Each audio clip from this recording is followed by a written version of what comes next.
think we're live.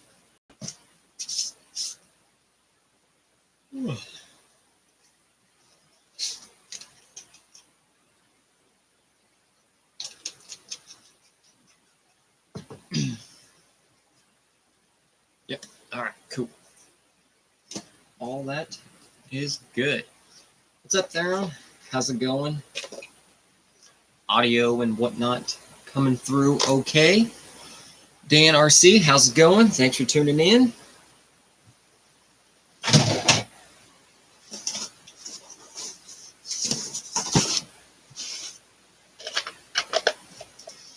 Mir, how's it going? Matt, how's it going? Thanks for tuning in. Audio sounds good. Sweet. Thank you, Theron. Mucho appreciated.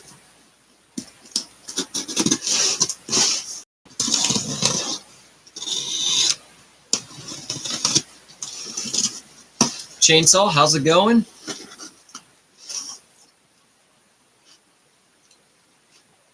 Sweet. Good, good. Andy, how's it going? What's up?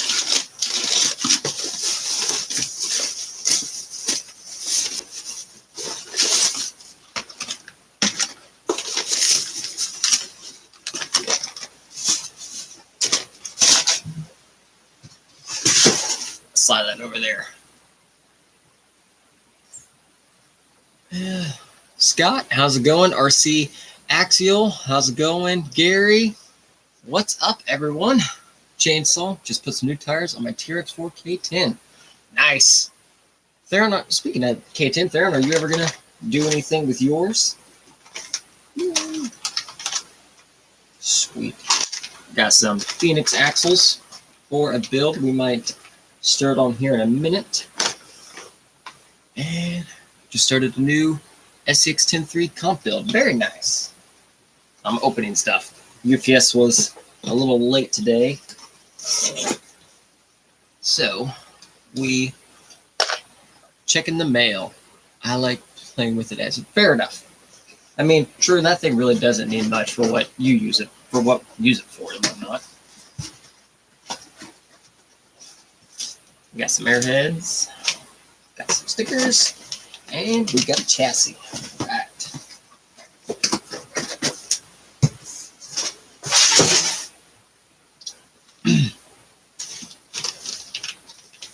So we got the, I'll just open this up.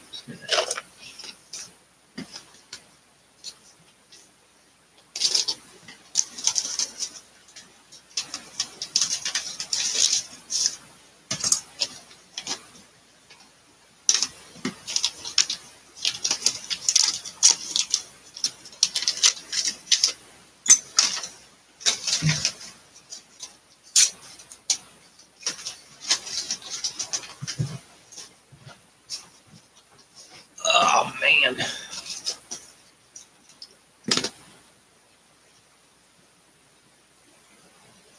Oh, sorry.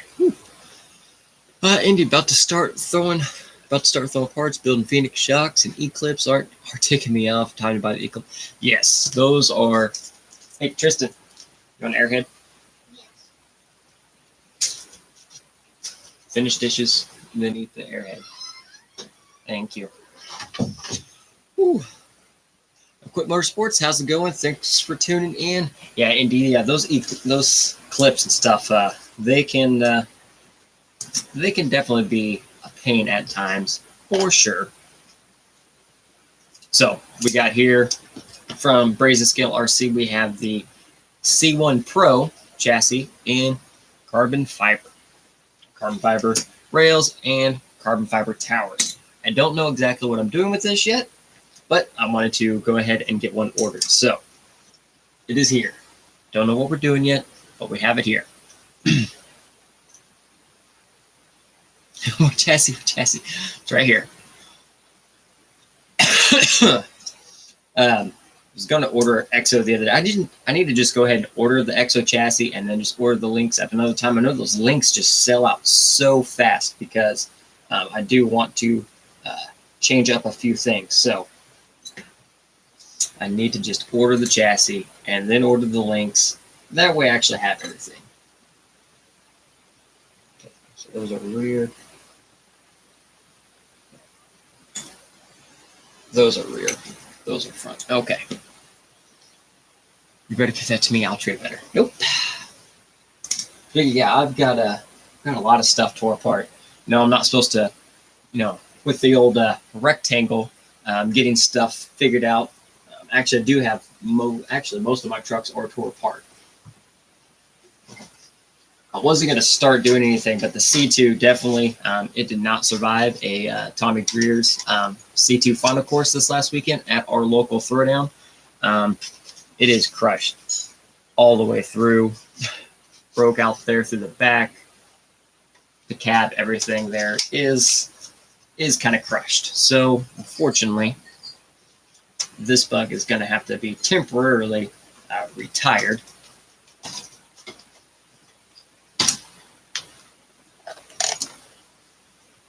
But I have ordered new bodies. I actually did find sand scorchers in stock. So we do have a sand scorcher here. Not quite sure. I have an idea what I'm going to do with it. But it's going to take a little work. But in the meantime, for the Class 2, I did pick up a Tamiya Tundra body that I'm going to work with on it.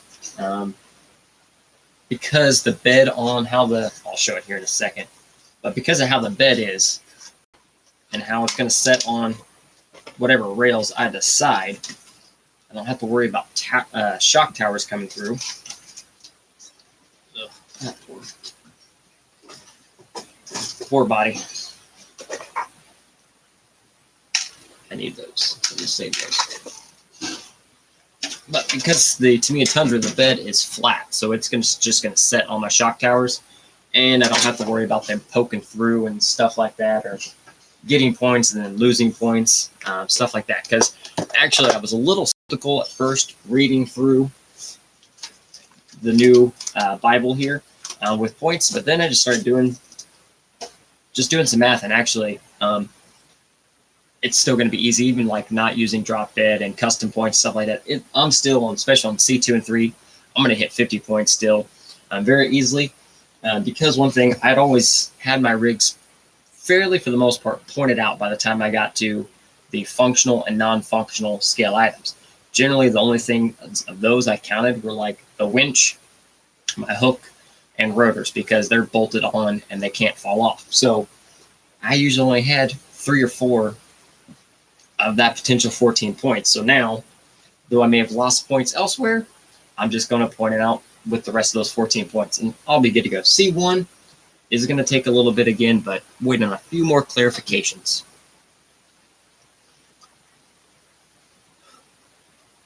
Tank and Frank RC, how's it going? Thanks for tuning in from Texas. Very nice. Glad you're here, hanging out.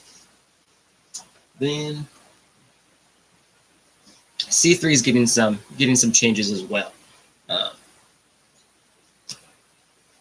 Just felt the need to change some things up, so I wanted to do that.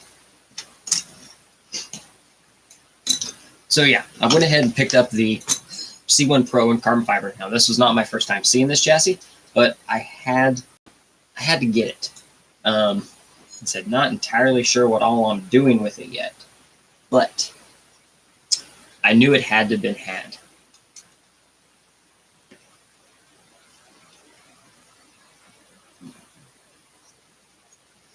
So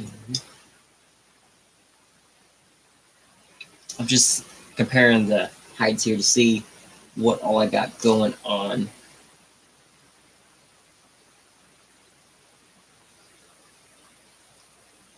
Man, all this looks just good. I don't know what I want to use it for yet. Wheel side. Maybe we'll transfer the kiddos Class 2 over to this. Haven't decided yet. We're going to have to get new roof packs too. Well, kind of. Wherever.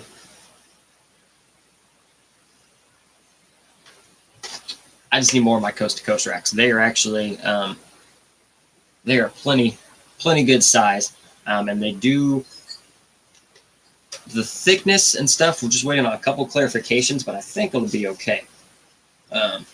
You ordered those spacers that I sent you the other day, so we'll have plenty of spacers to make sure it's at least spaced up enough. Just waiting on some clarification on that actual width and stuff like that.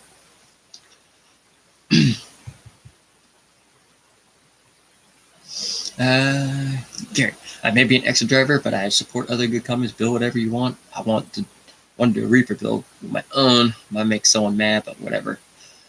Yes, and totally get that. I mean, that was one of the reasons for, you know, where I am now, expanding on the channel stuff. Just the LCG world's, it's big and it's growing continuously. So being able to show off and all the creativity and innovation from all the other companies and everything else like that. Many that have been around for quite some time, many that are newer. It's part now that I really enjoying branching out and building all the different stuff and just seeing, you know, differences and then, you know, how certain things, you know, you really get a real big picture putting multiple builds together. I mean, so September, right after King, Missouri, since then I've done what? 1, 2, 3, 4, 5, 6, 7 new chassis since King, Missouri. And actually, I've done 9 builds since King, Missouri. Since September, I've done 9 new builds. One of them we'll still see later on, but it is done, and it is a monster. You've seen the little teasers on like my Instagram and stuff like that, but it's not ready yet. But yeah, the Exo just looks really good. The Ford design and everything like that. It's been on my list. I need to just get it and go from there. I just need to bite the bullet, get it. But everyone else keeps dropping deals. I really want with Vanquish and those builder kits. I know Jake, what's up, buddy? Dallas and Jake, they got the Phoenix Builders Kit, where the Portal, which looks great. Now they have the straight axle Builders Kit, and I really just want to grab a couple of them. Put these shock towers in there so I don't lose them. All of it just looks really good. RC axial, it's always a had to get. Yes, it's a had to get. I needed to get axles, mostly because my AR60 idea on the Truggy did not go the way I had envisioned in my head. I got everything done. I had Rancho links, everything in here, all good. It didn't quite look right to me. I needed to really, for it to look appropriate in here, I really needed to really stretch it out, and it just wasn't feasible with what I was working with, stuff like that. So changed it up on that. Still going to stay, because it's an old SCX10 chassis, we're going to stay axle mounted servo, and we are going to put the Phoenix portals under it, and we'll go axle mounted servo with the Boco, one of the Boco mounts from 1/10 scale RC. So I'll be able to run 4-link and all that stuff. I think those axles will do very nicely under here. I think I did get in, they're here somewhere. I did get links for it, so we'll be able to get it up and running. Hopefully drive it this weekend, because all 3 of the comp trucks, they've earned a break. This last weekend we had the throwdown, which was a blast. Tons of top drivers down. We had a competition level was very high. Now the rain knocked our countdown. We with people that had reserved spots on the list and had personally reached out, we were expecting 65 to 70 people. And this started on Saturday. Well, Friday, from about 1 o'clock in the morning, all day up until Saturday morning, Mother Nature unleashed some rain. It actually snowed at 2 o'clock Saturday morning here for a little bit. Didn't stick because it was all wet, but the rain and weather coming in knocked a lot of participants away. But we still wrangled in about 40 people, even with a lower count. The drivers and stuff that made it, the competition level and skill level was still very high. So overall, it was a great event. WCRC, everyone there, our local event, local group, we really put on a good one. I think everyone was super happy. So it was great. Theron, I do believe they have to be HN thick. That's what we're waiting to hear, because the way it reads perimeter or whatnot, does it mean actual like perimeter around the rack? like if if it's just a rectangle and it's just nothing in the middle, does it have to be an 1/8 inch that way, or is it a full flat rack? Wait on a few things. Then one of them did a video on it the other day, so a few more things we'll get ironed out. We'll be good to go. Yeah, that's kind of where I'm at. I'm not doing anything super crazy. I am going with the basics. I'm going to work on some fitment things and some bumpers, because I know class 1 is going to be a major change with that. I had to get some pay for it later. Nice. Oh, I missed a comment there. Yeah, always nice to get some stuff. Matt, how's it going, buddy? Even though you've lied to us about your name for all these years. Blanc Garcia, how's it going? Thanks for tuning in.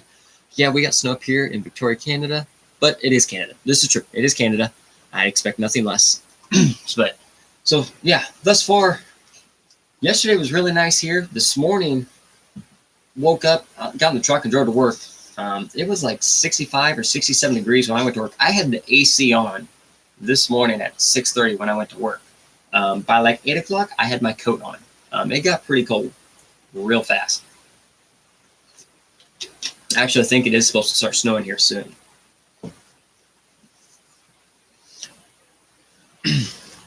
I'll just wait till the rules are finalized and you can tell me what I need to build. Fair enough. There will be videos on it. But I am working on a few things. I said I do have a body.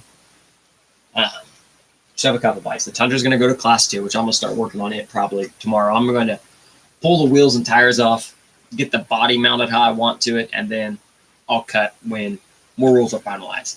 C1, I think I got the handle on how to make C1 legal for the most part.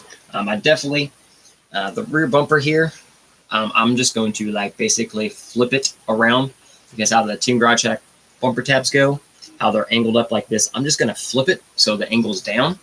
And then at static ride height, it should be just even and just maybe a touch below the top of the tire in the rear. The front, I'm going to have to make a whole new bumper, because there is no way that even remotely gets down. But I also am ordering some, I also have some 80mm shocks coming. Drop this down just a little bit more. And I did find some sliders that actually I think will work very, very nicely. I found some LC70 hard body sliders from IERC.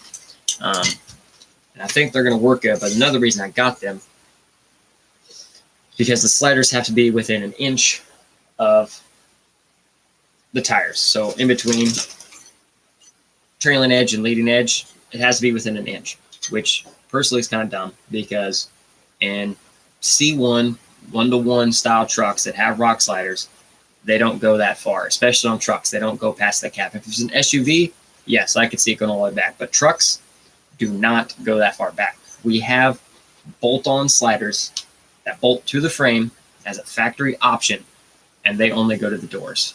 So I'm not super thrilled about that one, but it is what it is. We will do.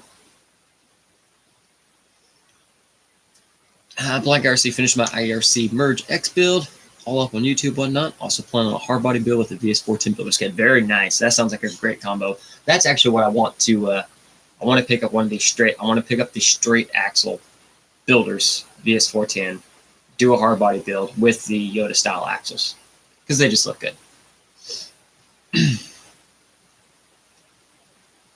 Jake, same here, Theron. You guys just gonna wait and let me tell you what to do?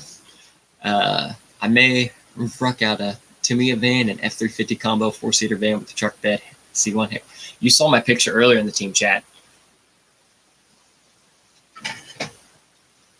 I have a Hilux bed, and I just did rough putting stuff together. It'll work, and I think I'm going to do it. I've also considered narrowing a body, because part of me wants to just get a jump on this while everything's still sketchy and kind of be like, this is why there needs to be a little bit of rule. Because there's nothing on body modifications in Class 1, as long as it fits in the rectangle, which the more I've read about the rectangle, looked at the pictures, the rectangle is actually not that bad. It is pretty simple. The rectangle is just your body, basically front, middle, and then the bed. Doesn't matter what actual is in what. Doesn't matter what the actual body is. It's just each section. As long as it meets in those sections, it's fine. So you can basically build whatever you want as long as it fits this rectangle. Every portion of the rectangle is filled correctly. It's legal. So definitely it opened up class 1 a little bit more. I mean, it did restrict it in a few years, but for the most part, it truly, truly opened it up.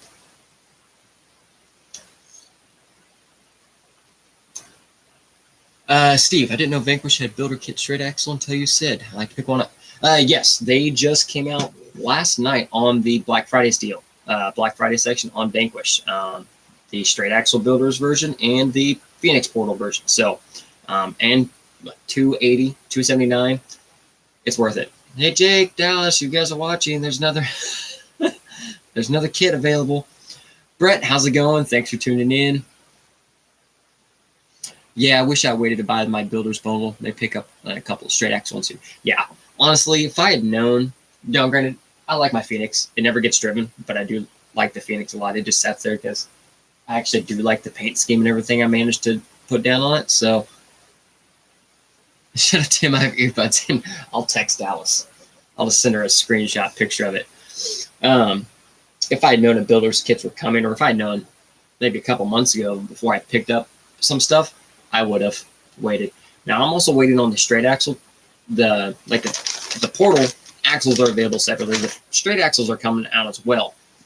So definitely something I want to pick up and experiment with a little bit. Gary, round 2 of the Winter Comp series this Sunday. Only thing is not looking forward to his drive. They might want to start earlier in the morning. I'm not a morning person. There it is. Oh, speaking of, I know we had talked about it before about, with the new rules, how it would affect your Winter series. And you watch the videos on the actual circuit page, what they're saying. Probably just be kind of lenient, or how AJ Key Cities do with theirs. Like, their series goes on through. So it's like 2022 rules till this point. At this point, if you want, as long as your truck is good for either 2022 or 2023, not both, they have to be perfectly good for either one. And then by X amount of date, they all have to be 2023. So I think something like that is a really, really good idea, for sure. Don't you dare, Darren, I'll tell her. See, we got this. Bad decisions, assemble. Okay. Yep, saw your picture. I've always wanted to do the van, but like truck bed, so make van truck. I like it. Van truck it is. That sounds like a very good idea. One second.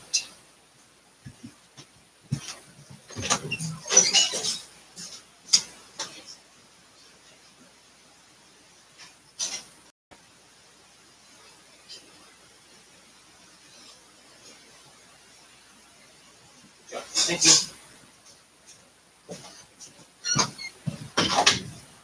Okay. Sorry. Right. I need me to check something.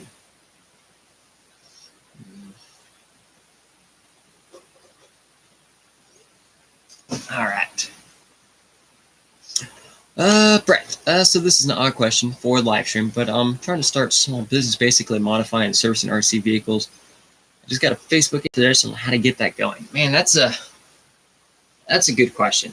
I've had plenty people ask and stuff, like commission builds or fixing stuff. Local wise, I will do some, but for the most part, it's hard for me to have someone send me stuff and going. If it's local, I mean, obviously that'll be much easier to start, but it's really with the social media part of it and stuff like that. Like, starting small business and stuff is awesome, but with today's world and social media, not saying anything like that, but one bad thing, it takes one mad person and ruins a whole lot of good stuff or really good potential. So, I mean, especially social media, starting something like that, building and servicing. Definitely have started, sharing stuff, sharing builds, stuff, maybe what was destroyed before and then how it is after. Something along those lines.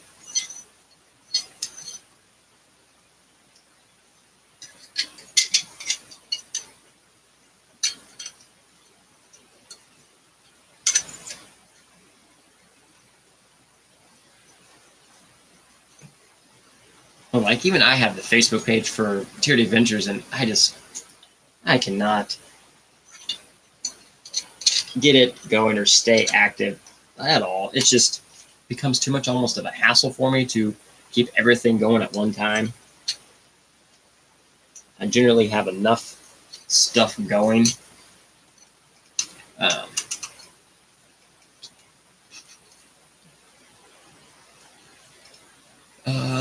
Big news. Keeping the 2022 rules throughout the entire season. They will adopt new rules after series. Never got confirmation. Nice. Good to hear. I know we were worried or had several questions about that. So that's not a bad way to do it. I'm looking local here in Omaha. Oh, yeah, I mean local, that's going to be easier. Don't have to worry about shipping and all that other stuff. So then, yeah, mostly probably just as many local pages, RC pages, groups, stuff like that, that you can to really kind of share and spread the word, whatnot like that. But it's going to be the best way to fully go about it.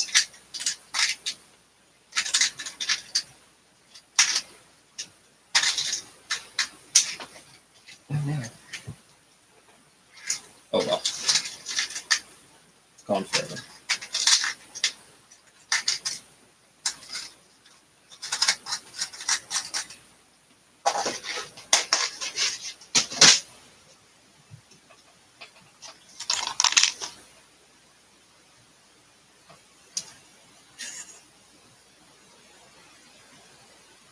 Yeah, local, just spreading the news local as best you can is going to be the way to really do it.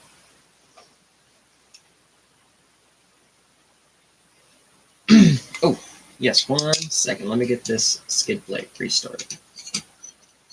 Everything was going good, and then the bolts were too long. Because the other sliders are significantly thicker.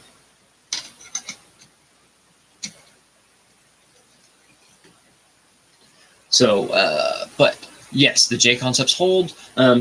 For what I use them for, I've been very happy with them. I do use them for more what the tread pattern looks like, some TTC style stuff, mud, more natural terrain, stuff like that. And they do very, very good in that. I like the tires a lot for that portion of it. And sweet, those are the same height, so I'm not losing much there. But for regular crawling and whatnot, I haven't used these much for that. But I mean, it is a soft tire. It is the soft J Concepts, the green compound, so it is very sticky tire. Our local friend Timmy G, he had a brand new set this weekend and used them at our throwdown, and they worked really, really well. They did a lot better than he was thinking. Also, with the weather, these tires were probably a really good choice with being some mud and other stuff. With some mud and other stuff, these worked really, really well. And these just have some regular, these are some Proline dual stage foams in here. So nothing super crazy, but something like that. I just wanted a pretty stout foam to handle the abuse. Dan RC Man, may I ask you preferred or go to shock and set up for comp brakes? So for my comp trucks, actually all three of my comp trucks, all five of them, I use in the works big bores, either the 90 millimeter or the 80 millimeter, depending on if I'm straight axle or portal axle. If it's a straight axle truck, I use 90 millimeters, and portal trucks, I use 80 millimeters. Generally, depending on the weight of the truck, it'll be soft and medium spring up front or medium firm spring in the rear. And Brett actually fills these shocks up from In the Works, and they come with 50 weight oil, and they work great. So that is my setup for my trucks.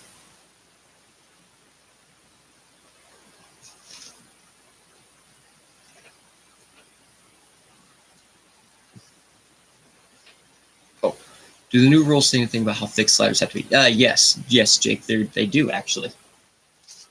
I have them. Hyperlinks, fortunately, don't work when it's not on the computer, but there is a rule for them.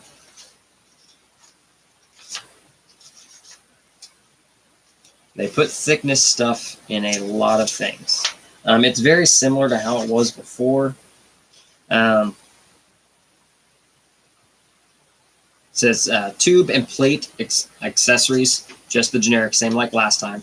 If it's tube, it has to be basic 1/8 inch diameter or more, and flat plate may be used any thickness, but it has to have a minimum of a 1/2 inch overall diameter. So if it's a plate, it has to be 1/2 inch. It can be any thickness, but it has to be 1/2 inch tall. And tube has to be 1/8 inch. And it must protect the bottom edge of the body. Like it actually has to do its job this time. And like if the entire truck, if it was setting just on the sliders cannot give. It has to, no flexing.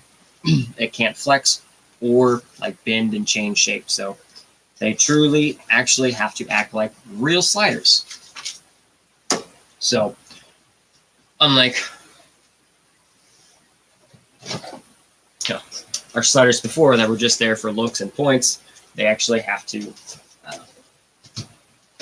do their job now. So I'm changing out these ones here to the IERC sliders. These are for the LC70, which they're a little bit wider, and they do have some adjustability right there, so you can slide it forward or slide it backwards. So just quick math here. So boom, I am within 1 inch of the front tire, which is good. And then here in the rear,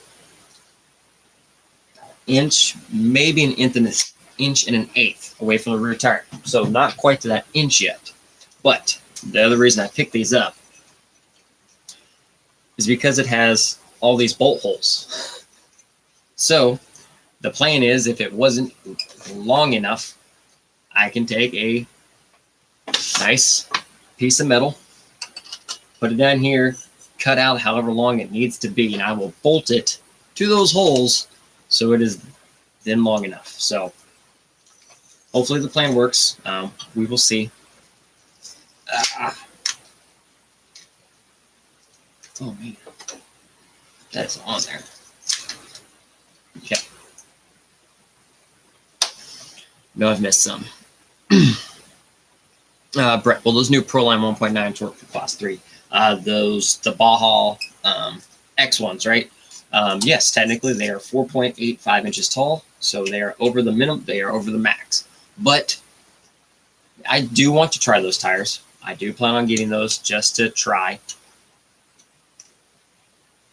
This is a very aggressive and luggy tire. Now the 1.9s may look a little bit better, but I'm not sure how the tire is going to do in like actual pure rock and courses and stuff like that. Jan, hi, how's it going, everyone? Thanks for tuning in. Much appreciated. Indy, I need to go back and watch your video on the new surfer rules. Now, you can. It's a 40-minute video. That was the longest video I have done, and it is going to be long. That's not the first. That's just saying the world's on fire and we're building rectangles. Basically, that's what that is. It does touch on the bigger stuff. Carbon fiber, as we saw with that brazen chassis. Carbon fiber is allowed in Class 1. It is a go. Now, so I was planning on being live last week, but we got busy. Theron and Jake and we were trying to get as much stuff set up as we could last week for the throwdown. So it ran longer than we had thought. So by the time I got back, I was like, no, we're just going to catch it next week. Plus, I think there is some updates coming out here very, very soon. So once there's an update video, once there's a new version of the rules posted, I will go back in and make an update. We'll touch base on what changed, how everything sets now. I said I would like to at least wait here probably the rest of November into early December before I start going crazy. Now I am going to mess with some stuff here and there on the side. I am going to mess with some things, kind of like this. Stuff that I know is going to stay is, you know, it can do whatever. It's going to happen. It's going to stay. It's not going to change anything super crazy. It's going to happen. So that stuff, we're just going to go with it. Oh, man.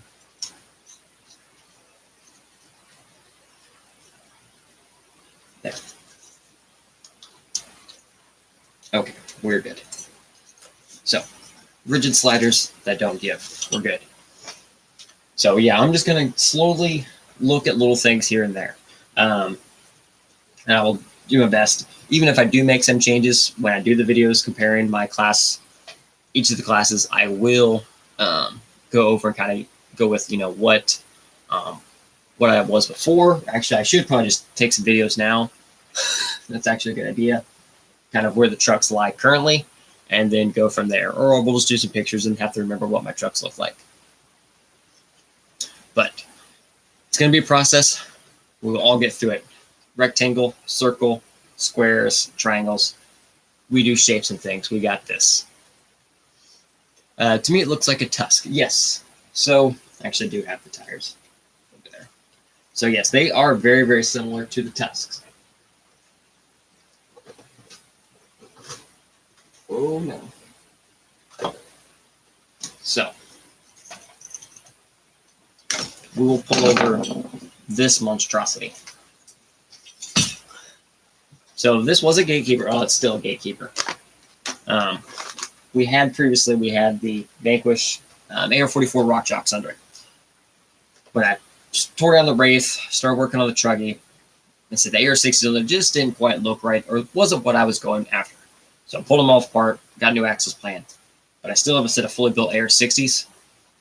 And the Truggy's going 1.9. I was like, I still want to run 2.2s on something. So we put the AR-60s under the gatekeeper. And it is a monster. I'm actually kind of excited to take this out this weekend and break some stuff.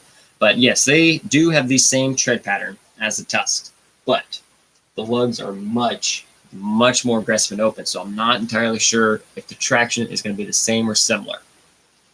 So we will see. I will get a set because I do want to run them.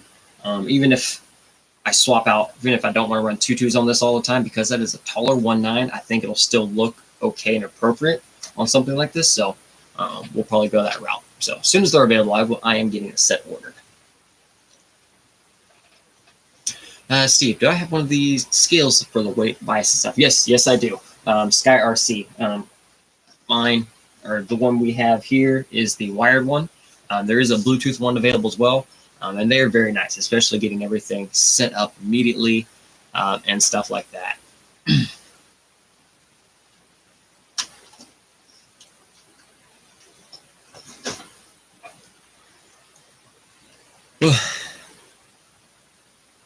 Not to hear do anything else but on a live and work every week, Rain. Yes, this is true. Podium Power Sports. Evening, everyone. What's up, Brett? We were just talking about Brazen here. Brazen is in the chat. We got the C1 Pro, just got delivered, actually. It got delivered about 15 minutes before the stream started, so UPS was a little late this evening, but it is here, and we are excited to get this thing going. Gary, I'll still fab my own sliders, just want to reinforce them. Yes, this is very true. Theron, I know you use the GK01 chassis for C3. What would you recommend for a C3 chassis? Kind of in the market. Okay, so, and one more thing, real quick, Brett. Here in the Midwest, Tusks are king. Yes, I am in the Midwest, and Tusks are king. And do not sleep on the new VXT tire, VXT2 tire from Vanquish. That's what I comp with this weekend. It is a big 4.75 tire, and it has traction for days. It is soft, but it has tons of traction. And actually, in the elements and the mud, that tire still put in plenty of work. But Tusks are still, I think Tusks are just king right now as well. But anyway, Theron, yes. So chassis, C3, like Gary mentioned here. So you have a Reaper. So you're C2. So you have Chrome Works knocked out. You have a Reaper. You have the C1 Pro. So your class one's good. So you have Brazen and you have Chrome Works. So either are good, and both the ATL Pro V2. That's what Lucas runs on his C3, and we know it works because he won at King Missouri or at Crawlapalooza. Let me put this back. That thing is just awkward, and I still need to fix a lot of stuff on it. So we know the ATL Pro is a solid C3 setup because Lucas won with it. The C1 Pro. Brett, if you're still in here, I know you could chime in. The C1 Pro chassis, just the design, is very, very awesome. And just because it doesn't have an angled skid doesn't mean it's not a performer and can be used for anything outside of C1. The low profile of this chassis with the towers, everything stays nice and low. Even this, part of me is considering changing up some things just to run this chassis some more. So that's an option. Carbon fiber now too, and everything fits. You know how the Brazen chassis goes together. You can always do another Reaper. GK, also EXO. Look at the EXO, Theron. Gary, that's exo.us.com or something. Just put EXO US RC chassis, and you will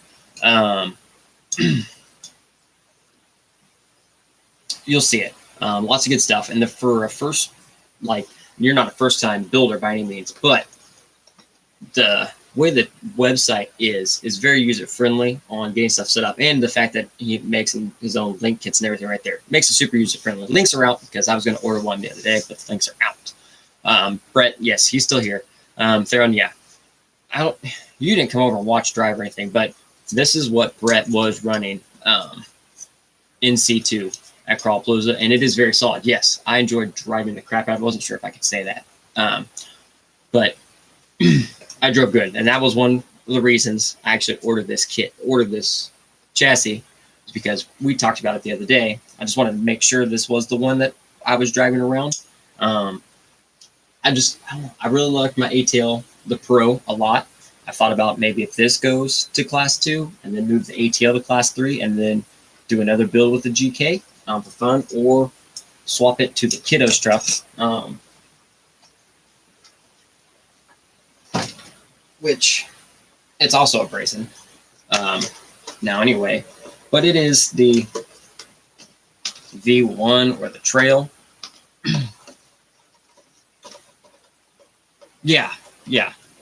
Brazen, Brett, yeah, I think that's what May's been running too. No, he runs the Highland. They've been running the C1 Pro in multiple classes, and it's a performer. So there's the Kiddos Brazen. This is the V1, but I need to get him changed out.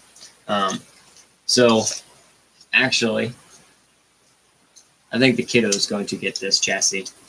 He needs it more than I do. I have plenty capable trucks, but multiple good options. I think I may actually order another one of these now because the Kiddo I do need to upgrade his. It still did great. I mean, he drove that thing all over the place this weekend, and he finished all the Class 2 courses, so there wasn't an issue there, and it's on portals now. This may be the Kiddos. He did dishes. I guess he can get a new chassis because I didn't have to do dishes, so that will work. Brett, the correct thing, I've been looking for a good tire for C3 since mine got built. So C3, with the new rule change, you're going to have to run a bigger tire. So you are going to be looking at if you want to run 1.9, yes, your options there. There are a few of the XL tires that are over 4.76. The new Pro Line tire would honestly, with its G8 and Predator, maybe a good option to try. Or 2.2 World. Cut and shunt 2.2s are preferred just because that's the right size. At 5.25 inches tall, it's still narrow like a 1.9. Or there are a few, Pitbull makes a shorter 2.2 tire. And also, I've said it before, the Traxxas Canyon Trail, the 2.2, is 5.3 inches tall. And if you cut out those center lugs, and put a good foam setup in it, it does wonders. So, Coco A86, howdy y'all. Good to see. Venture out with other chassis rails out there. Yep, it's a whole new world, as they would say. Indy, okay, you said carbon fiber is now legal in C1, right?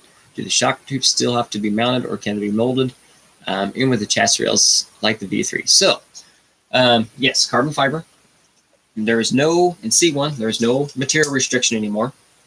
And shock tower is not required. You don't even have to run shock towers, so they don't have to be welded. They don't have to be bolted. You can run no shock towers or integrated shock towers. Now, C1 still has to be a flat skid. It can't be an angled skid. It has to still be a flat skid. And also, there's no restriction on chassis rise either. But I don't know if everyone's just excited for different materials. I don't think there's a need for rise. Like this chassis or the Razor's Edge, they're very low profile. You don't have high rise in them, and it's not needed. So, yeah, C1 got open. You also don't have to cover your tires anymore in C1. Still waiting to see if that gets addressed, but I don't think it is. I'm pretty sure that rule is going to stay. So, no tire coverage required. Bumpers and heights and stuff got a little sticky, but for the most part, it's all good. Just means more stuff to build. Gonna do the dishes for a month for that chassis. Yeah. Daniel, does a VFD fit in a Brazen C1? Yes, I have seen VFDs in the Brazen C1. I have seen them fit. I personally, I do like running the VFD in Class 1. I don't know, it just seems to fit a lot of my builds very well, and with interiors and stuff. Yes, so yes, flat skid still in C1. Yeah, there's a whole lot of stuff. I've been going through this one. I've got highlighters and notes and stuff throughout the start. And that video, that was a 40-minute video, and that was just the basics. I didn't even get to rules, course rules, and scale points, because there were some significant changes there, and there was a lot of argument in those areas. So we specifically skipped that area for now.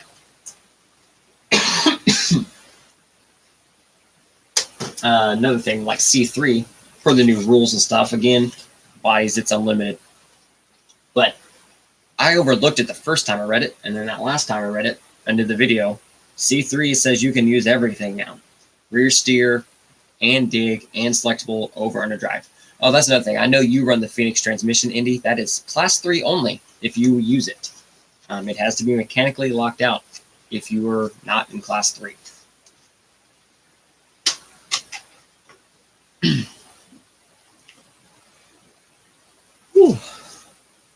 Yeah, a lot of trucks run tires of Yes, that is very true.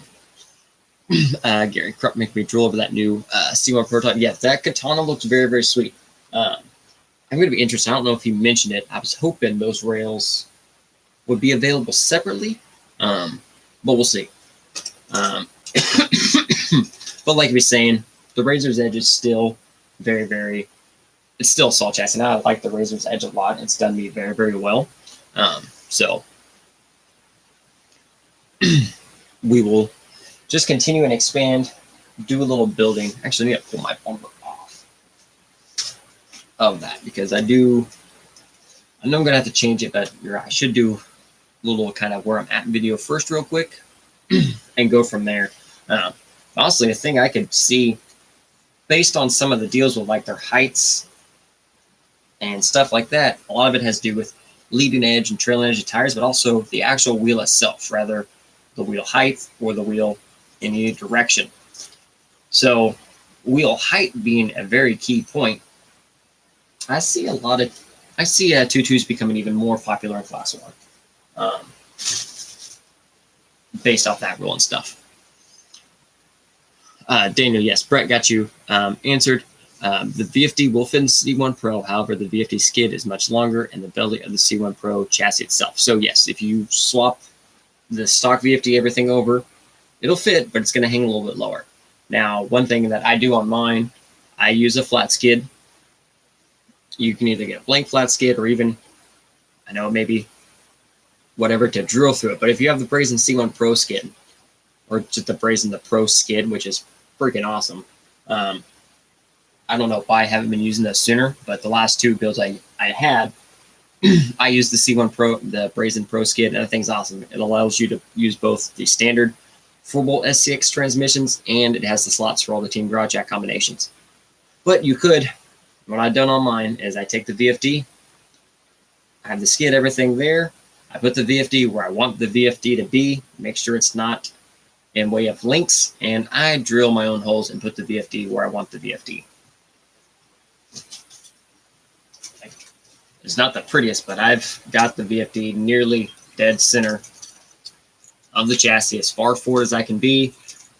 I had everything pressed all the way down, so everything, I know the motor wasn't touching, and I held it there, marked some holes, drilled, and bolted it down.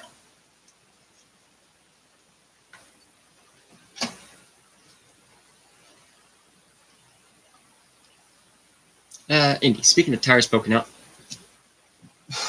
excuse me. Speaking of tires poking out, how custom offset giveaways? I guess you just happen to win the latest giveaway with a $15 shirt. Nice, very nice. Oh, 1 second. The wife just got here. I need to help her grab something. Tristan.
Oh, okay, sorry, back.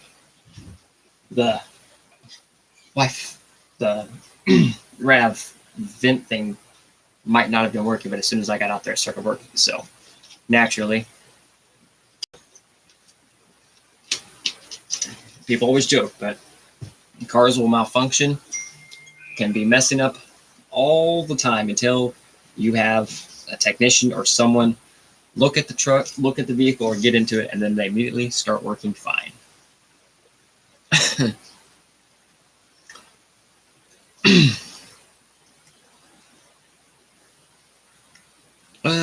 Gary, yes. Hopefully separately, people like me that don't like core motor mount will just want the rails. Yeah, and I think the rails themselves have potential for sure.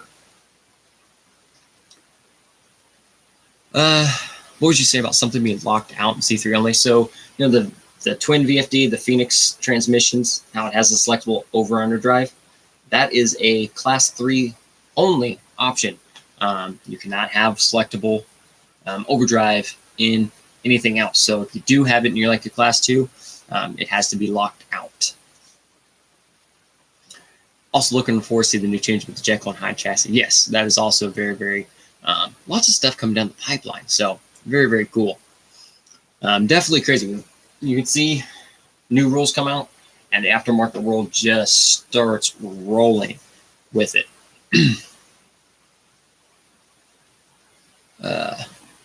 Cool. Thanks, guys. Thanks for the show is motivating. Yeah, not a problem. Here to help as much as we can. Dan RC, where there's a will, there's a way. You can make just about anything work. Yes, this is very, very true. Hound Stuff, how's it going? Thanks for tuning in.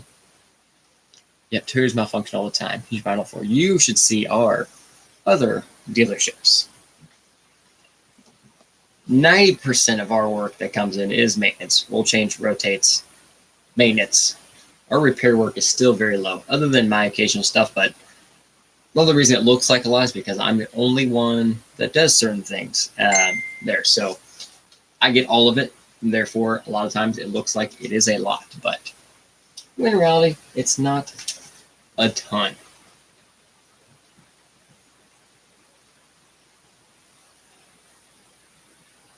Very nice. I see what you did there, Theron. I hate you at the same time. Let me have it for here. Let me have it. No, you like to do the things. So, speaking of, oh no.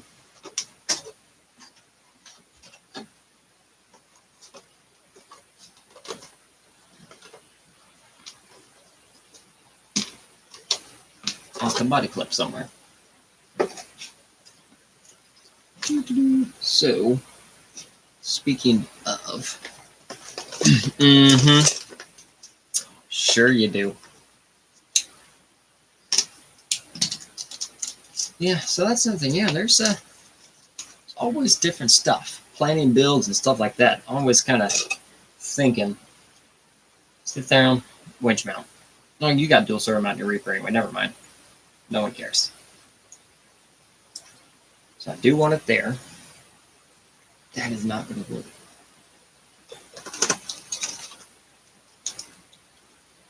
Even if that is not going to work.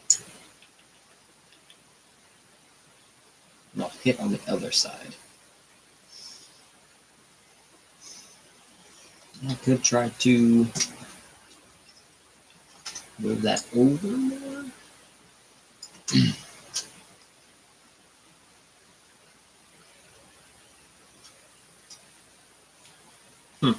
It's going to have to take some work. But it's okay. Ooh.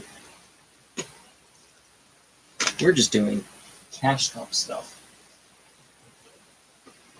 Not like we're doing anything crazy, which means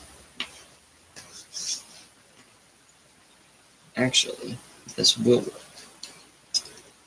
I just won't have a full-size winch on here. I can run a micro winch on here and be just fine. This truck only weighs 5 pounds. That will work. That's what we'll do. I'll pull it out of the other one because I don't need it anymore. Indian kept the website up and going. I don't know if he's got the website up and going yet, but the page is booming.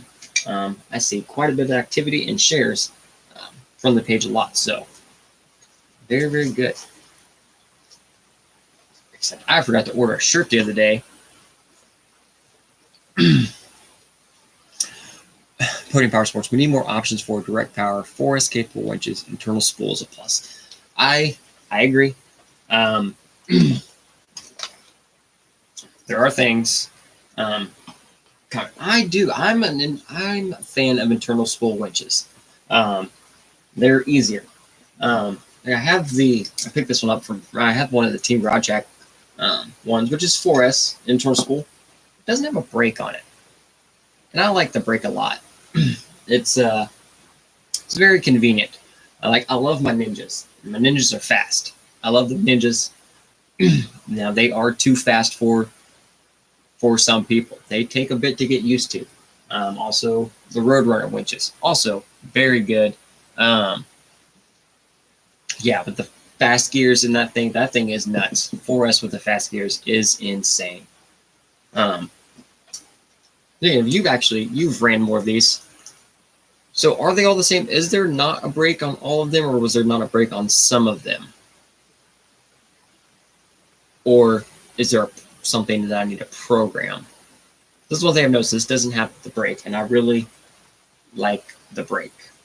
Or I just need to learn how to winch better, I guess. But some winches are too fast, and they will get away from people. I've seen many people go from an average winch to a fast winch and break a lot of things, especially if you don't have a momentary switch of some kind, where like if your winch is set up with an on and then you have to hit it to turn it off. Fast winches, and that's sometimes not a good combination. But if you have a momentary, like any of the Spectrum, the DX5s, or like I have it set up on my Noble, momentary switch is very, very important. But the internal spool winches, I'm just a fan. They're convenient, easy to set up. I don't have to worry about stuff coming off the line. And they get far less bound up for me.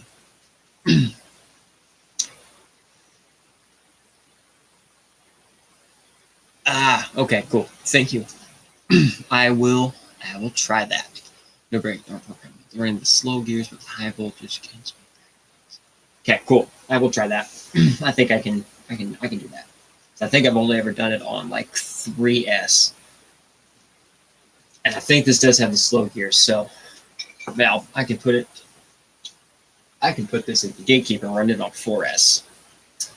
Which that will work because that would make a good TTC winch. Actually, that will make a very good TTC winch. So that's where that'll go. But yeah, there's really, I mean, the Roadrunner, several of the Power Ship winches, they're 4S and internal spool. So at our third Jonathan, all them from CBE, Power Ship RC, they came up for the event and everything. And I specifically asked for them to bring up some of the inline 4S deal. So like if the winch takes 3S, but you want to run 4S, Adam asked to bring some up, and he did. And I totally forgot to grab them. Theron, did you grab some? Because I forgot. So I'll just order some online.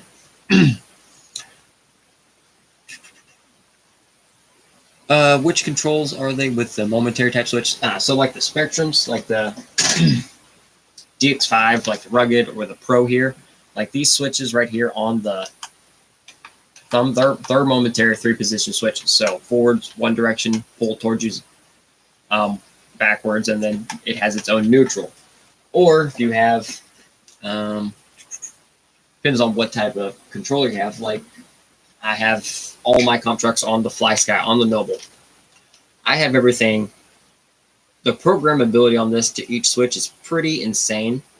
Theron, are you going to use all 3 of them? If not, I'll just order some. Not a big deal. So like how I have mine set up, like for like class 3, there is a wheel right here. I just use the wheel. It controls my rear axle independently. But then I have mine positioned for the winch. There's a button right here on the thumb. And this little paddle right here. So I have mine programmed so I can use everything one-handed. I use my middle finger here, pull that, and I can winch out. And as soon as I'm off a switch, the winch doesn't move. It doesn't go in, it doesn't go out. And then I push forward on the paddle and pulls it in. So everything very nice and easy to operate one-handed. I've enjoyed this a lot. And I mean, weight-wise it may be similar, but this is a much smaller profile remote than this.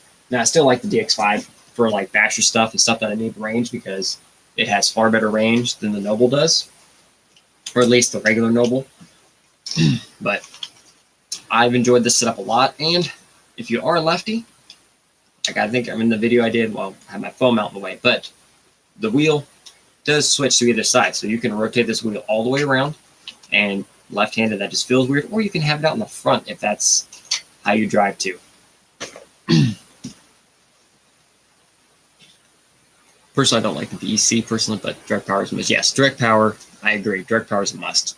Much load off that ESC and stuff as possible, and so you know everything's getting power.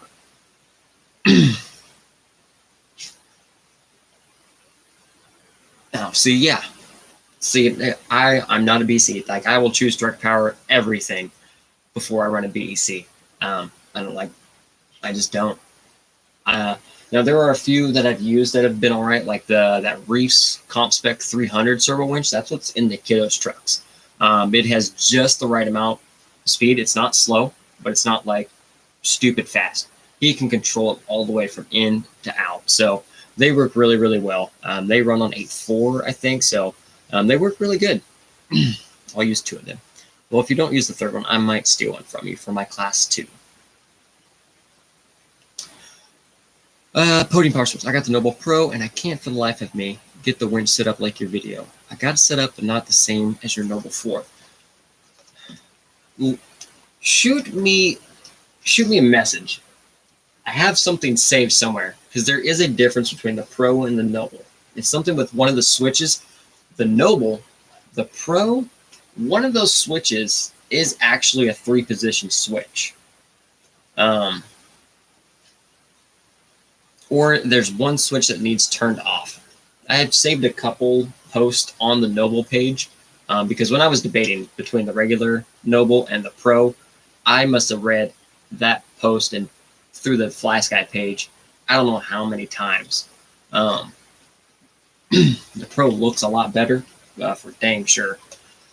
Yeah, shoot me a message. I think I have a post saved that is something like that. Because I think on the Pro, I think one of these switches up here at the top is a 3-position switch now, which even that's not too terrible position. I can reach one of them. I can push it out one-handed, and then when you're going in, I think that would be doable. Or there was one other switch. You could actually program it to make it the correct 3-position switch. But I'll look into that. I'm pretty sure I saved a post on it. I'm pretty sure I did. I'll look for it. I'll shoot you a message. Gary C. I don't like. Oh, there we go. Sorry. Indy. Love to get Noble, but it's out of my price range at the moment. Yeah, I mean, for the remotes out there, there's some good stuff. There's another one that I was looking at trying, just because it looks cool. And I know a lot of people always have questions on remotes. The new Radio Link. It's like an 8-channel. It has like a TV screen on the thing. It looks pretty interesting, and I think it's about $200 or $250, like 8 channels. So I wanna take a look at it. My issue with BEC is because it's another component to fail at the worst possible time. Yes, and it's another part. It's more weight into the chassis. I agree.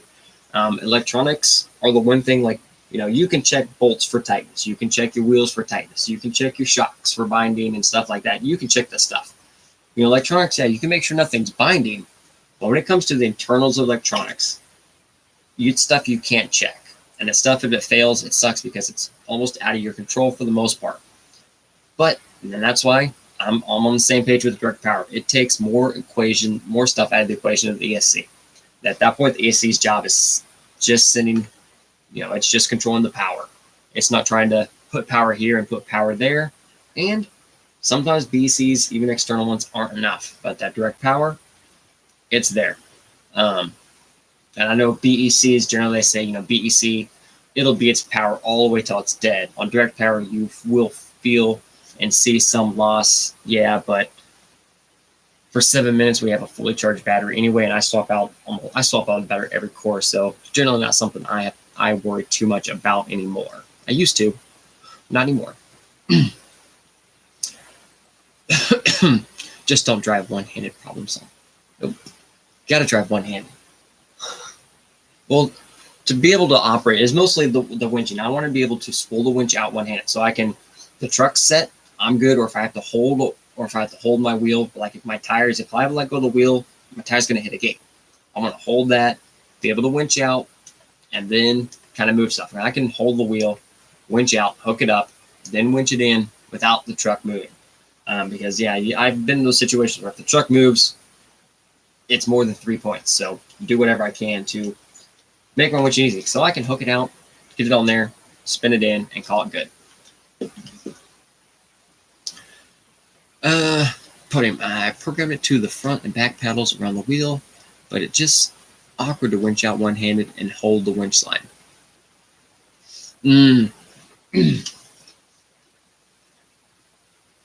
Okay, yeah, I see what you're saying. Okay. Winch out one-handed. Yes. Yeah. That's why I like this one. It just felt really good with the thumb there to be able to do that.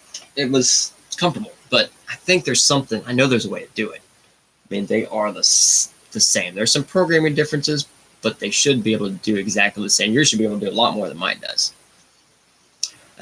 Indy, is it as big as the new FlashGuide G7 or whatever it is? It's bigger. It's actually the new RadioLink one. It's like the Futaba, like the 7P or the 10PX. It's pretty good size.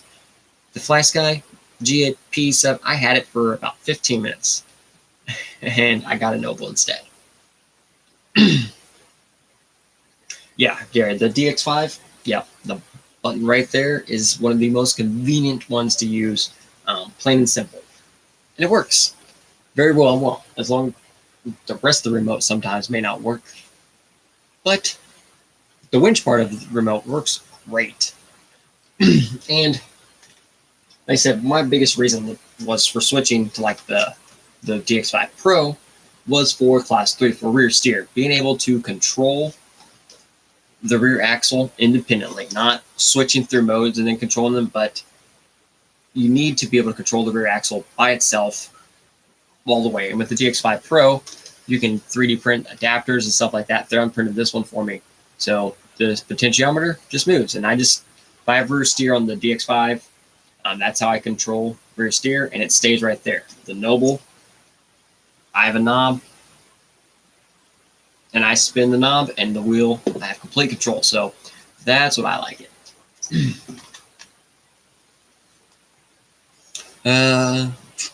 All the longer courses I don't worry about battery swaps. I run 14R 4S. Oh yeah, those plenty.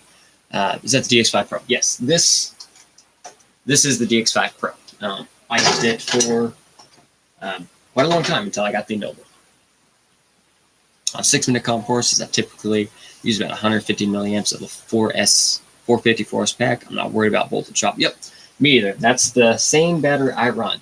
Though this weekend at our comp, it was very cold. We found out several people found out a couple times, 450s in cold weather do go down a little bit faster. I think I caught it before I ran the course.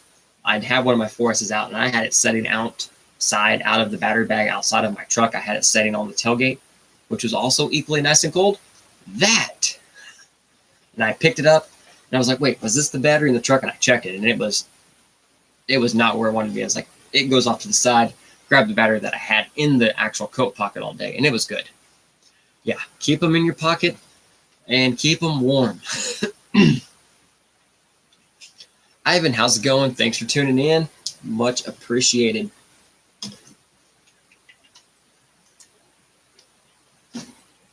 Ooh, I don't know. I'm sure Wes has sent you what I picked up there at Crawlapalooza. This has been going very, very well. Very excited. Just a few things here and there. Very, very excited.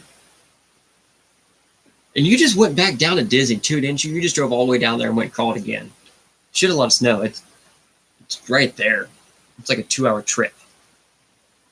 Without everything, just to go down and crawl, about a 2-hour trip. Yeah, Lucas. Yeah, me and Lucas we've been going back and forth on things about it. Very, very happy with it. Oh yeah, you went down there. Yeah, they had that Ultra 4. That's what else was going on. A couple of our local guys, they went down as well. It's kind of last minute, and I didn't even think about it. But I think I have to check a few things, but I think we're going to potentially Jake and Theron are going in Dallas. The Rolla in Missouri is having a comp on December 11th. I think they are for sure going. I'm debating, but I may be out that way. It's a 12-hour drive for me. Yeah. You guys, you have a little bit of a further drive. I mean, also, I assume you guys would be, but if Nats is in California, I don't know if I'll be able to make it and hang out this year. So, because you're really close to like where Badlands is, aren't you? Right around, relatively close there. Much shorter drive than me. But yeah, I think we'll be, if I'm going to try to adjust and trade off schedule, but we should be December 11th there in Missouri, in Rolla. There's an RC comp. So I think we're going to try and make it over there just to have some fun. I don't think it's anything crazy. I think it's kind of more like circuit light stuff. Yeah, Badlands about 3 hours south of me. Nice. Very, very nice. See? I just need to start venturing out a little more in the Midwest. But traveling, well, baby should be January. So the first part of next year, traveling is going to be kind of down. So I'm probably going to miss nationals. Other than the fact that it's in California, there will be a newborn. So I'm probably going to skip out on that.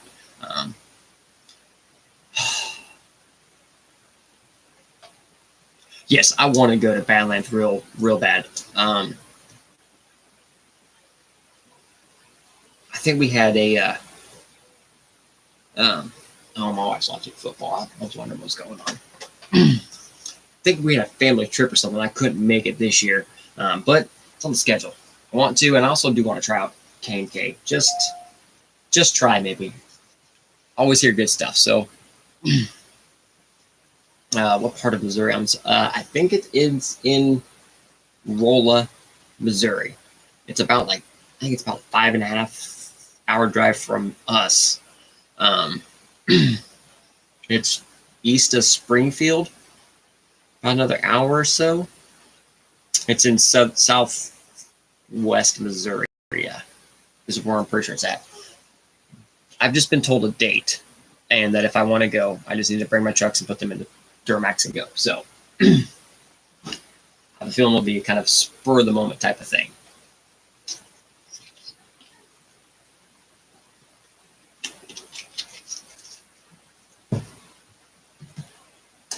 Well, that plan did not work. I will swap out. I have another micro winch somewhere. I will snag it here after a bit. I do need to build these Phoenix axles.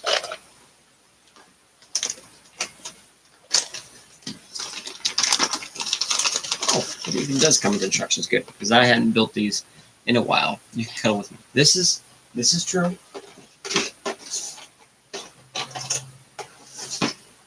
I could very well cuddle with Theron.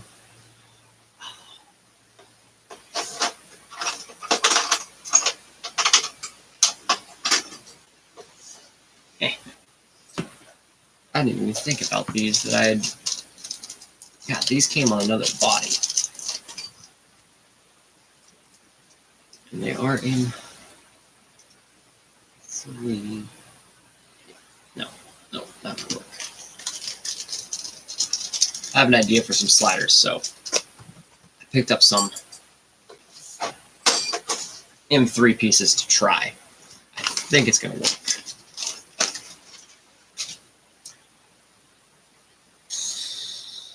Oh, goodness gracious. I've flown to Cali for cash comp. Nationals may be worth it. Yes, this is fair enough. Fair enough. I guess there's still some, I guess it may not actually be finalized yet. I've heard so many things that it was there, and then hearing things now that it's not there. So I guess time will tell.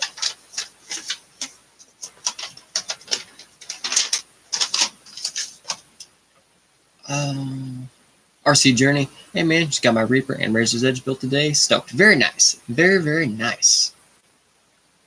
You're going to be happy with both or either for sure. Both solid options. Dan RC, it's close to 6.5 hours from me. Yeah, so we're about equal distance to there. Put in power sports. I'm going to bail on the slider points and add a lightweight driver instead. That's not a bad idea. This whole time, I don't think I've done any points with any drivers. And it still says human figure, but they're still pretty lenient, so I think it's time for some pipe cleaner and some kin clothes and call it a day.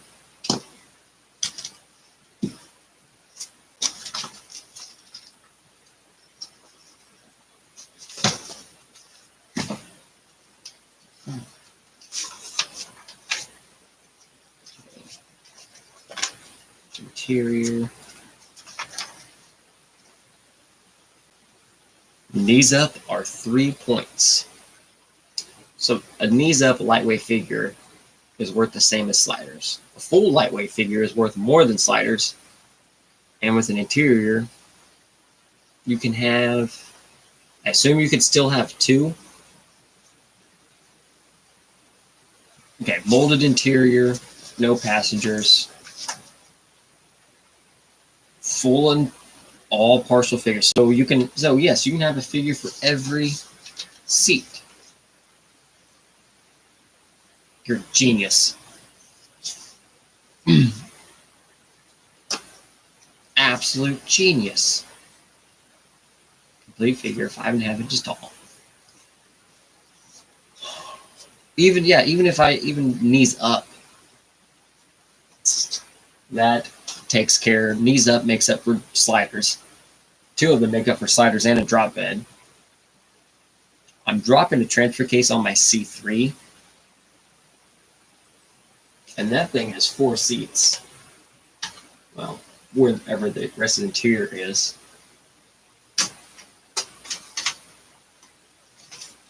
I can get all of my, make up so many more points that way. Genius! Yeah, with the 2 knees up figures, drop the ball on sliders and roof rack. Genius. Genius, genius, genius. Because, like, I can make some sliders. I can make some basic sliders, and they would hold. They would serve their purpose.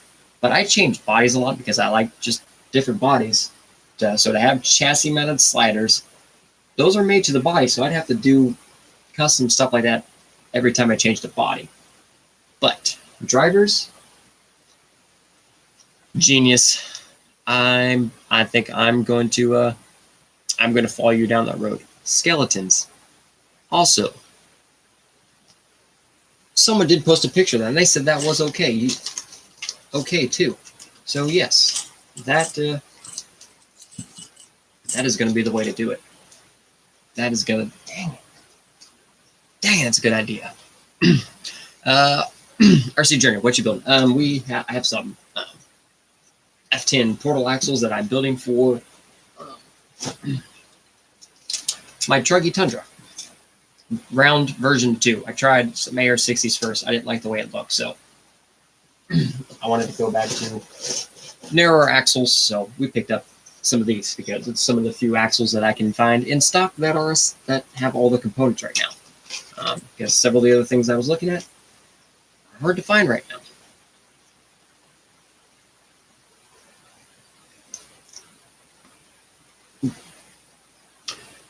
Gary, I think people are getting the Clash and Nats confused for location, but it could be worse.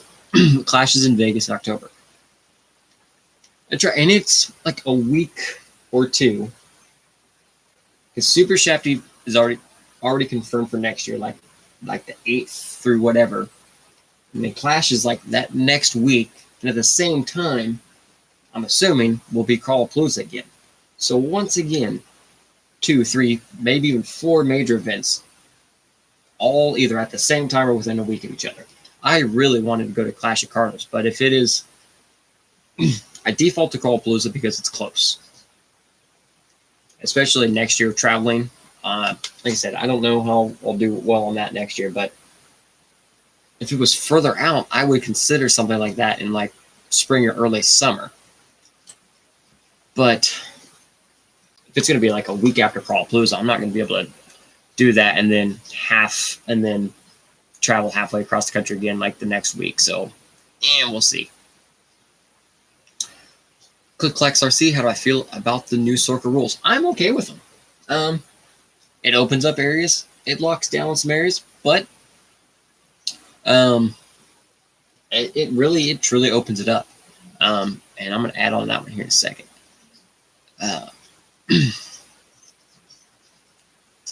I do torso, I do torso up, might go knees up. I have to do more than 2 people, never know. We have a 4-seater and have 4 people. Yes. I didn't even think about that. That's a good idea. That is genius. Thank you, Brad. Thank you. RC Journey, nice. Just put F10s on my Reaper because that's the builder's kit, and F9 Curries on my Class 1. Very nice. Nice, solid choice of axles there. Podium here. New rules are great-ish. The choice you make in front axles, wheel, hub width is going to dedicate the whole build. Yes. Yeah. By the time we look at our rectangle, triangle, prism, hexagonal shape, like the prior rules, there were actual measurements. They had to be, X amount wide and this and that. Like it had to be this and that and that. You choose the width and everything you choose your rectangle based on your wheelbase and axle width and stuff like that. If you have wide axles, your bumpers and bodies are going to have to be wider. If you run narrow axles, you can get narrow. If you run a long wheelbase, short wheelbase, all that, it's up to you now on, how complicated you make a build and how easy your build flows. Like I mentioned, and a lot of us have talked to it, at first, yes, they're wild. When you read them and look at them, they're crazy. And yes, still, I've started working, so yes, all of my trucks are illegal. It's just the way the cookie crumbles. But when you sit down, you actually sit there and actually look at the trucks, look at the build. They're not as far off as you think they are, for sure.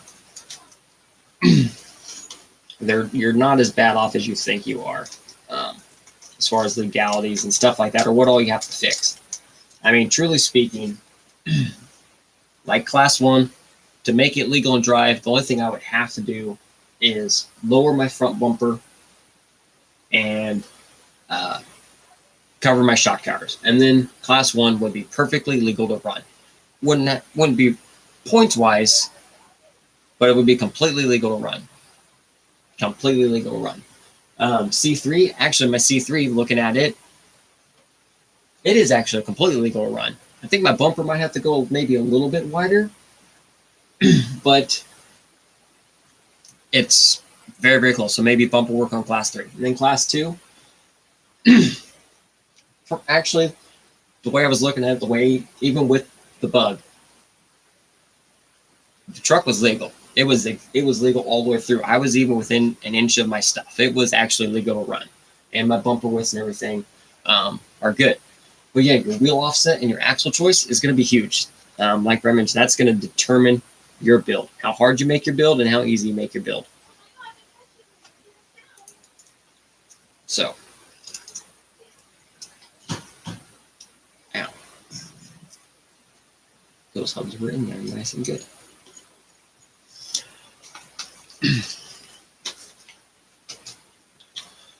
Custom RC crawlers. Crawler Canyon went to Circle Light Rolls. Now, yes, I see that. I see that a lot. I see a lot of people running some Circle Light Rolls, which there's nothing wrong with it by any means whatsoever.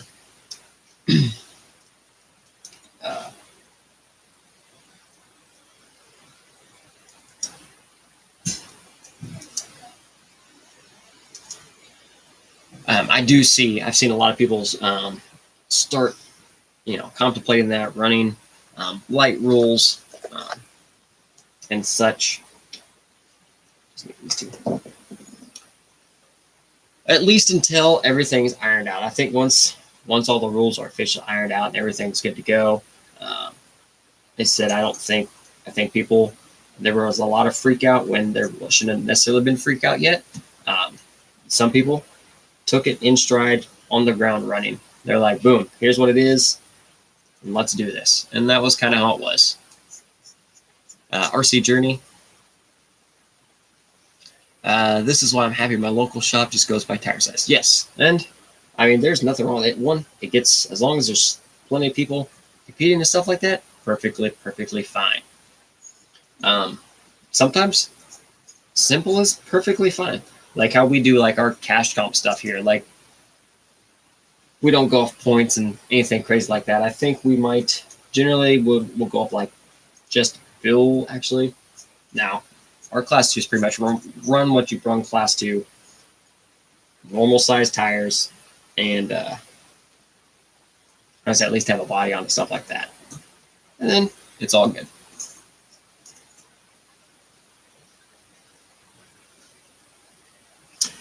Podium Pile Sports. I have to turn on Suicide Squad, so I'm going to bail for the night. Have fun. Well, thanks for tuning in. Much appreciated. Thanks for hanging out and chatting.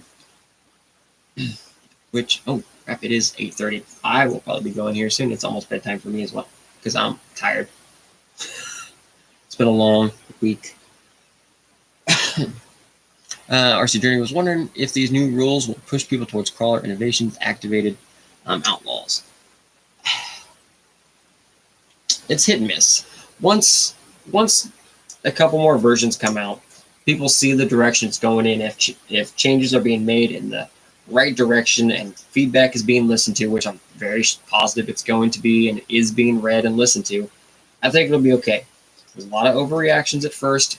You know, some people don't like change. And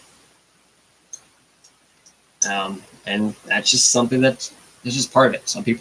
Something changes and it's instant. No one likes it. Some people will just fight it tooth and nail. And that's just how it is. So time will tell. After we see a few more changes, we'll see really where everything lies and how it's all headed. Custom RC, gonna get F10s and put them on my C2 soon. 2.2s on my C3. Very nice. Oh yeah, 4 less points on Sorka Light for sure. I only think Sorka Light maxes out at like 30 points or 30 points. So yeah, you can shake a stick at most trucks and get 30 points. Dylan, what do I think of the new Stealth FX transmission? I am liking it, and then I got sad about it when I watched the video. They missed a golden opportunity. Unless someone left it out. It does not have the same bolt pattern as the Stealth X or which any SCX10 deal. So they missed a huge opportunity. So to run that, you have to have their skid, which eliminates it for the most part from a lot of things. I'm not sure how deep it hangs down in there. If the bottom of that transmission is flat, it's not a huge deal because then you can put it on a blank skid and drill your own holes. But if it does hang down where like it mounts here, but then the transmission comes down here, it's not going to work. Or you'll have to put spacers on it, which spacers aren't a bad call because that's what I have on my VFD or spacers. But that's the thing that I see that where they missed. I think they could have easily had the Ford motor mount done with a new style transmission and kept it with the same bolt pattern.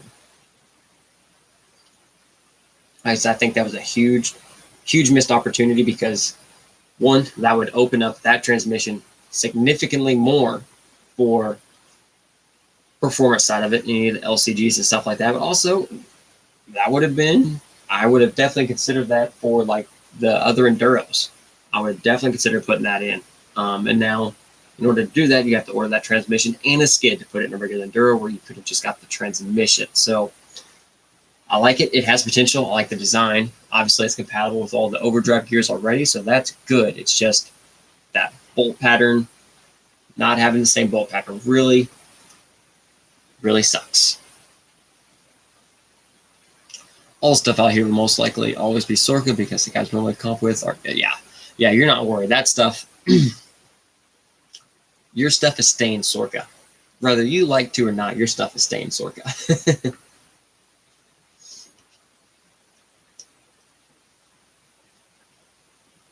And please go here. Sweet.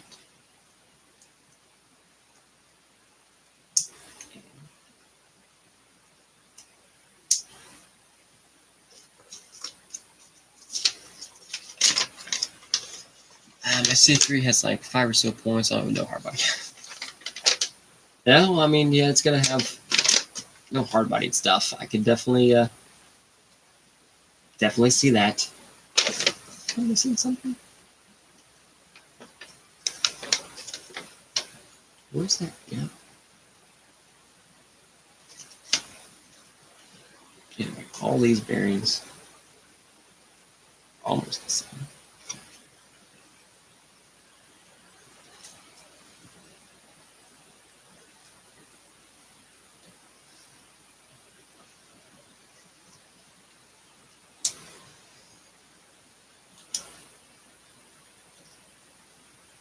No, I was supposed to use thread lock. Oh well, it's not a big deal. A Reedy RC video I saw, the Stealth X FS transmission, the skid is part of the casting and split from the top. See, yep, don't like that. Because then that eliminates it from aftermarket use for the most part, because I want a flat skid. I don't want anything hanging below my chassis rails.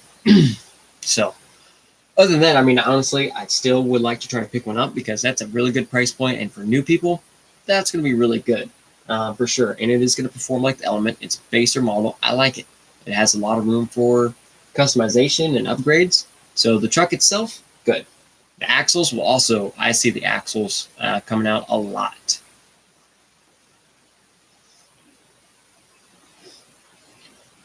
Ryan Davis, what's up? How many other RCs do you have? You have, oh, sorry, the thing's skipping around. Any other RCs do you have that you take out for fun other than comp with? Yeah, a literal truckload.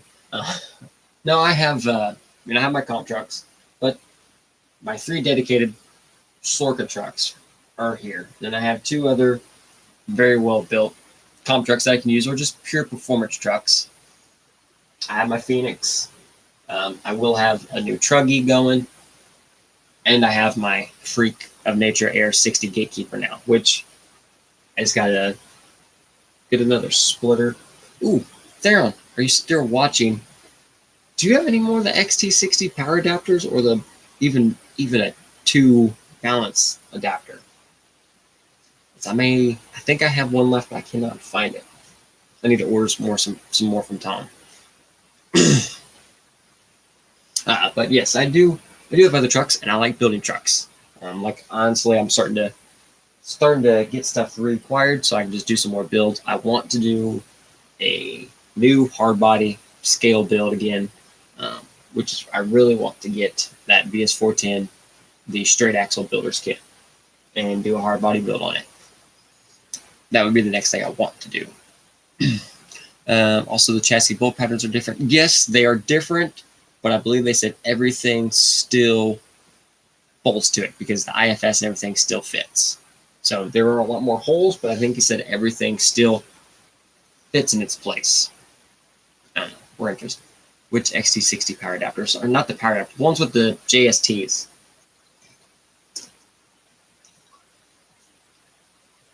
Because, well, I guess I only need two actually. I think I have a 2 somewhere because the Gatekeeper I have 2 servos, front and rear servo, and I only have 1 power JST. I guess I could just make some more. Yeah, I'll just have to make some more. I'll have to order some JSTs and make some.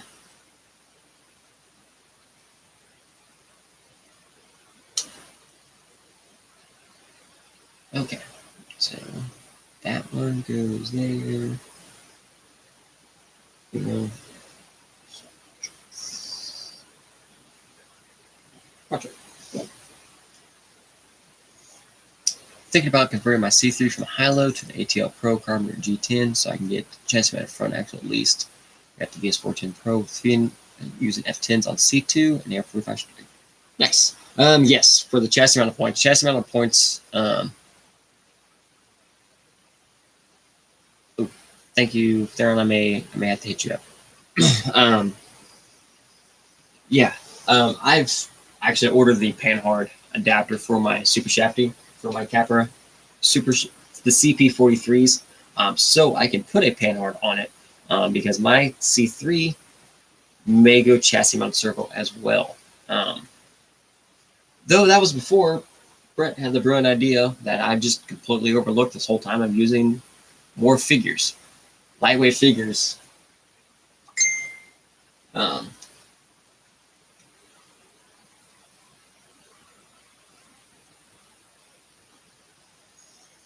But yeah, I'm debating going back to or going chassis mount servo in the class 3 for the points because I am losing my transfer case because I want a more smaller, low profile transmission than the T210 that I've been running in it for a while.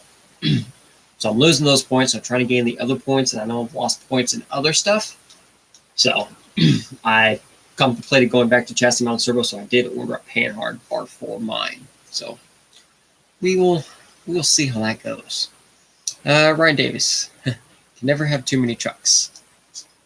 Looks like yes, you can never have too many. And plus, like I like the building, like builders kits, like the Vanquish ones that are out. Like I like that a lot because I like building the kits. Kits are fun for me to build. I just like to build, but also even like the new Element. It's a cheaper price RTR. So it's there, and like it's a cheaper starting price point. So then when it's basic, so I can upgrade lots and lots of things on there and be super, super happy with it. So that is probably what I'm going to end up doing, for sure. Please. I don't have any luck.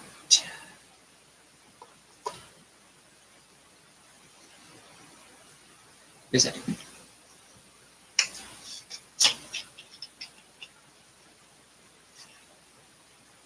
Gary, I need to look at the rules again, but can we run more than 2 figures now? I am under the impression there is no rule on there. The only thing it has a restriction on is interior covers. Like if it's not a 3D interior, you only get points for a driver, nothing else.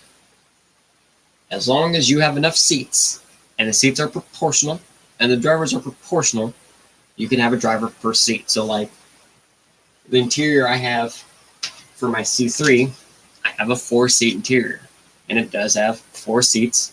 So I should be able to have 1 driver and 3 passengers. I said even if I did torced lightweight, like make my own torso ups or knees up for all of them, torso up would be 8 points, and knees up would be 12 points in lightweight figures.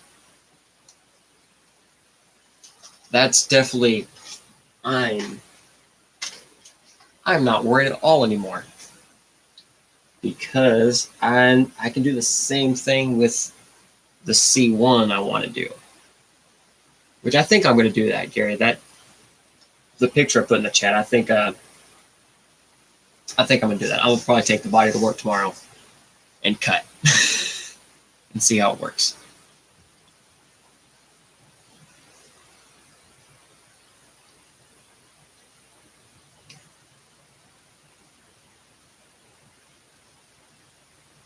Custom RC, found a 3D printer seat for my C2 weighs like nothing. Don't know whether. Oh, nice. Would I sell the high-low to get an ATL or just save? I'd save the high-low. It's always nice to have an extra chassis around. Whether you acquire some stuff and you're like, you know what, I'm just going to build something, you already have a chassis. So I would definitely keep the chassis. It's always nice to have an extra chassis on standby. Caleb, how's it going? Thanks for tuning in. Glad you all made it safe home from up here, and thank you again for coming up here and hanging out and having some fun with us. Hope you enjoyed. It was good seeing you, you and Dave again, as always. Ryan Davis, I pretty much got done with my 3rd roll cage on the truck I built a few years ago. Just like to change it up. We'll be on my Instagram soon. Nice. I'm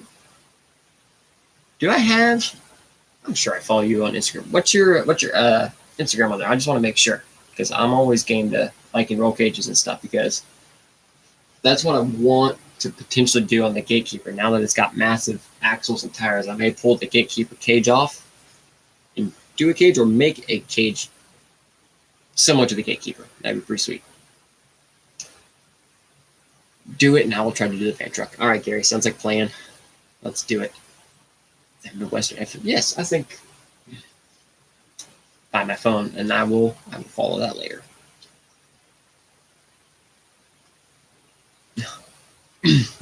Yep. Sometimes stuff just doesn't. Sometimes you sell stuff for a while. It's part of it.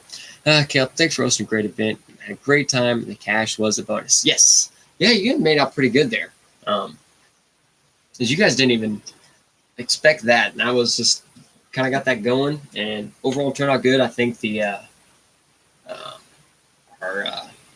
fundraiser build and everything. I think everything overall went great. Courses were crazy. Courses were fun. Overall, yeah, I had a great weekend. You guys all drove great as always too. So super fun and meant a ton to have you guys come down, come up and support. Huge. We can't thank you enough for that. And we'll just keep getting better probably throughout the year. You guys are on the local page now, so we'll probably start working on it, getting ideas and input onto for next year and stuff too. So we will continue and keep having more fun for sure.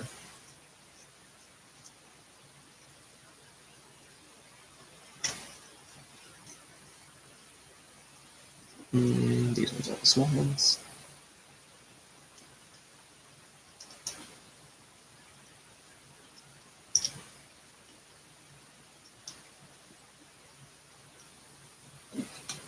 Yeah. That is that one.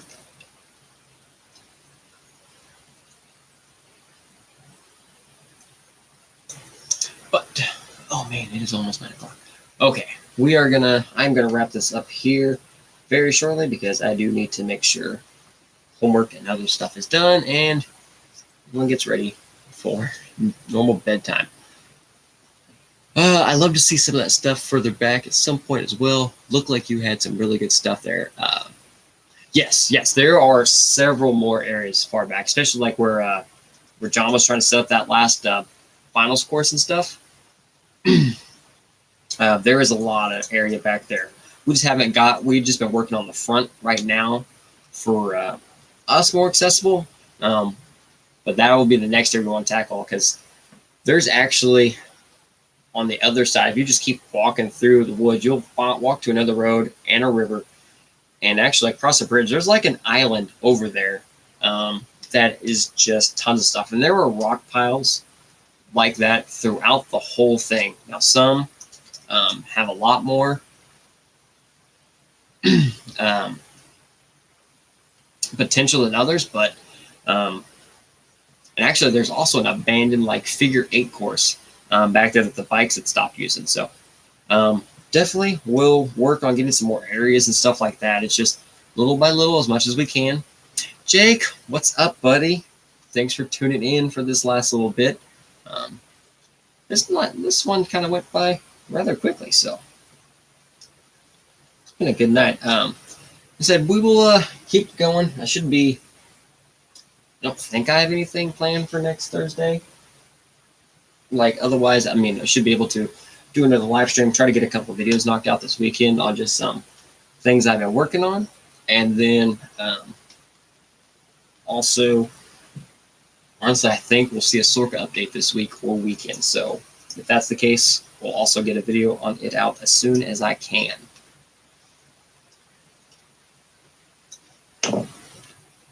Definitely probably have to buy a printer here very soon.